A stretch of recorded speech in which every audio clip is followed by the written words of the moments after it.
Hvernig leggst þetta í ykkur, stelpur? Rosalega vel. Já, hlakka bara til. Já.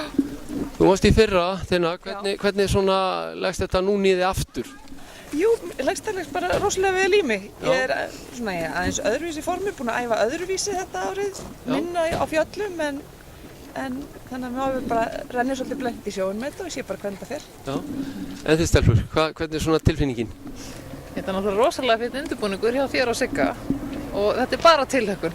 Algjör forréttindi, æðislega gaman. Mjög mikil spenna, þetta verður rosa gaman. Já. Hvernig finnst ykkur svona aðstæðan að vera núna hérna í Landmannalaugum? Miklu betur en maður átti vona. Það var búið að vera svo leiðinda að spá. Það þurft og engin rigning, bara alveg frábært. Þannig að við erum bara vel klæddar og til í þetta.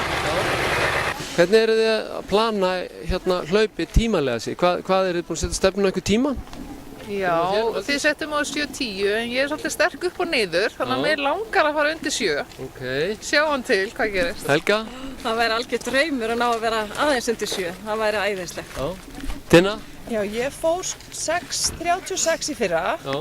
Og þetta er svona spurning, ég er aðeins öðruvísi formi, ég fór maraþon í vor, þannig að ég kannski gæti verið ágætt á söndunum, sléttuköflunum sko, get hlaupið svolítið, en síðan er að sjá hvernig maður verður í brekkunum sko, þannig að vonandi er maður nógu undirbúnandi það líka eftir þær fjallahlaup sem maður tók núna fyrir keppnina. Frábært, takk fyrir stelpur, gangi ykkur vel.